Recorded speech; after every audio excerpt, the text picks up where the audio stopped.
Hello hi Raziya Shiyab ചാനലിലേക്ക് എല്ലാവർക്കും സ്വാഗതം. അപ്പോൾ ഇന്ന് നമ്മളിവിടെ ഉണ്ടാക്കിയിട്ടുള്ളത് വളരെ സിമ്പിളായിട്ട് ഉണ്ടാക്കാൻ പറ്റുന്ന എഗ് ഫ്രൈഡ് റൈസ് ആണ് കേട്ടോ.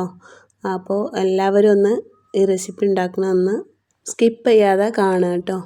അപ്പോൾ അതിനായിട്ട് ഞാനിവിടെ ഒരു പാത്രം അടുപ്പത്ത് വെച്ചിട്ടുണ്ട്. ചോറൊന്ന് വേവിച്ചെടുക്കാൻ മാത്രമുള്ള വെള്ളം വെച്ചിട്ടുണ്ട് കേട്ടോ. അതിലേക്ക് കുറച്ച് ഉപ്പിട്ടെടുക്കാം. ഒരു സ്പൂണോളം ഉപ്പിട്ട് കൊടുത്തിട്ടുണ്ട്. ഒരു ലേശം 1/4 സ്പൂണോളം ഓയിലും ഒഴിച്ച് കൊടുത്തിട്ടുണ്ട് കേട്ടോ. ഞാനിവിടെ ഉണ്ടാക്കുന്നത് 1/2 കിലോ അരി കൊണ്ടാണ്, ബിരിയാണീൻ്റെ അരിയാണ് എടുത്തിട്ടുള്ളത്. നിങ്ങൾക്ക് എന്ത് അരി ആണെങ്കിലും എടുക്കാം കേട്ടോ. ബസ്മതി റൈസ് ആണെങ്കിലും എന്ത് അരി ആണെങ്കിലും വേണമെങ്കിൽ എടുക്കാം. അപ്പോൾ അരി കഴുകി വൃത്തിയാക്കി ഞാൻ അതിൽ ഇട്ടെടുത്തിട്ടുണ്ട് കേട്ടോ. വെള്ളമൊന്നും ഇല്ലാതെ ഇട്ടെടുത്തിട്ടുണ്ട്. അരി ഇട്ട ഉടനെ തന്നെ അത് മിക്സ് ചെയ്ത് കൊടുക്കണം കേട്ടോ, അല്ലെങ്കിൽ ഇത് അടിക്ക് പിടിക്കും. പിന്നെ ഇടയ്ക്കൊക്കെ ഇതുപോലെ ഒന്ന് ഇളക്കി കൊടുക്കാം. ഒരു പാത്രം അരിക്ക് ഞാൻ 2 പാത്രം വെള്ളം വെച്ച് വറ്റിച്ചെടുത്തിട്ടുണ്ട് ചോറ് കേട്ടോ. ഇനി ഒരു പാത്രം ഞാൻ അടുപ്പത്ത് വെച്ചിട്ടുണ്ട്. അതിലേക്ക് കുറച്ച് ഓയിൽ ഒഴിച്ച് കൊടുക്കാം. ഓയിലൊന്നും എല്ലാ ഭാഗത്തും സ്പ്രെഡ് ചെയ്തതിന് ശേഷം ഒരു 4 മുട്ട ഞാനിതിലേക്ക് ചേർത്ത് കൊടുക്കുന്നുണ്ട് കേട്ടോ. ഇപ്പോൾ 1/2 കിലോ അരിക്ക് ഒരു 6 മുട്ട വേണമെങ്കിലും എടുക്കാം. മുട്ട എത്ര വേണമെങ്കിലും എടുക്കാം കേട്ടോ. അപ്പോൾ നല്ലൊരു ടേസ്റ്റ് ഉണ്ടാവും. ഞാനിവിടെ 4 മുട്ട എടുത്തിട്ടുണ്ട്. അതിലേക്ക് കുറച്ച് ഉപ്പും ലേശം കുരുമുളക് പൊടി ഇട്ടിട്ട് ഒന്ന് മിക്സ് ചെയ്തെടുക്കുന്നുണ്ട് കേട്ടോ. ഇനി ഒരു പാത്രം അടുപ്പത്ത് വെച്ചിട്ടുണ്ട്. അതിലേക്ക് കുറച്ച് ഓയിൽ ഒഴിച്ചു കൊടുക്കാം. അതിലേക്ക് ഒരു 2-3 വെളുത്തുള്ളി എടുത്തിട്ട് ചെറുതായി കട്ട് ചെയ്ത് ഇട്ട് കൊടുക്കുന്നുണ്ട്. അതിൻ്റെ കൂടെ തന്നെ ഒരു ചെറിയ കഷ്ണം ഇഞ്ചി എടുത്തിട്ട് അതും കട്ട് ചെയ്ത് ഇട്ട് കൊടുക്കുന്നുണ്ട് കേട്ടോ. ഇതൊന്ന് മിക്സ് ചെയ്ത് കൊടുക്കാം. പിന്നെ ഇതിലേക്ക് ആവശ്യമായിട്ടുള്ള ഒരു വലിയ സവാള എടുത്തിട്ടുണ്ട്. അതും ചെറുതായിട്ടൊന്ന് സ്ലൈസ് ആക്കിയിട്ട് ഇട്ടെടുത്തിട്ടുണ്ട് കേട്ടോ.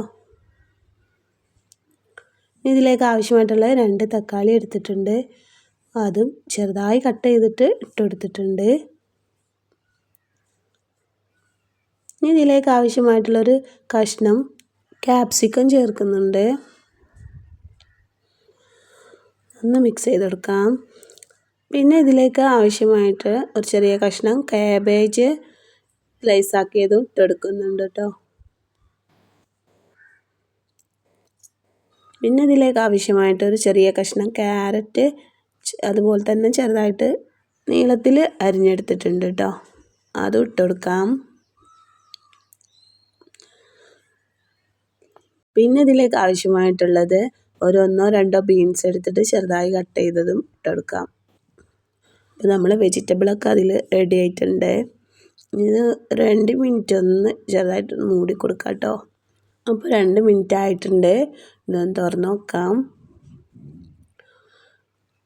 അപ്പോൾ അതിന് ശേഷം നമ്മളിവിടെ ഉണ്ടാക്കി വെച്ചിട്ടുള്ള ചോറ് ഇതിലേക്ക് ഇട്ട് കൊടുക്കാം കേട്ടോ.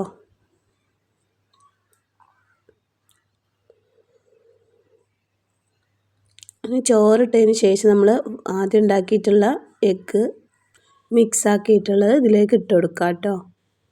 പിന്നെ ഇതിലേക്ക് ആവശ്യമായിട്ട് കുറച്ച് സോയാ സോസ് ഒഴിച്ച് കൊടുക്കാം. പിന്നെ ഇതിലേക്ക് ഒരു 1/2 സ്പൂണോളം കുരുമുളക് പൊടി ഇട്ട് കൊടുക്കാം. കൂടെ തന്നെ കുറച്ച് ഗരം മസാല ഇട്ട് കൊടുക്കാം കേട്ടോ. ഒരു 1/4 സ്പൂണോളം ഗരം മസാല ഇട്ട് കൊടുക്കാം. ലേശം ഉപ്പ് ഇട്ട് കൊടുക്കാം കേട്ടോ. അതല്ലാണ്ടെങ്കിൽ വെജിറ്റബിൾ മിക്സ് ചെയ്യുന്ന സമയത്ത് കുറച്ച് ഉപ്പിട്ട് കൊടുത്താലും മതി. പിന്നെ ഇതിലേക്ക് കുറച്ച് മല്ലിയില ചേർത്ത് കൊടുക്കുന്നുണ്ട്. നല്ല രീതിയിൽ ഒന്ന് മിക്സ് ചെയ്തെടുക്കാം. ഇപ്പം നമ്മൾ സൂപ്പർ ടേസ്റ്റിലുള്ള എഗ് ഫ്രൈഡ് റൈസ് ഇവിടെ റെഡി ആയിട്ടുണ്ട് കേട്ടോ. അപ്പോൾ എല്ലാവരും ഇതുപോലെ ഒന്ന് ട്രൈ ചെയ്ത് നോക്കുക. വളരെ ഈസി ആയിട്ട് ചെയ്യാൻ പറ്റുന്നൊരു ഫുഡാണ് കേട്ടോ. വീഡിയോ ഇഷ്ടമായെങ്കിൽ ലൈക്ക് ചെയ്യണേ. അപ്പോൾ ഇത്രയേ ഉള്ളൂ. Okay, bye. അടുത്ത വീഡിയോയുമായി വീണ്ടും കാണാം.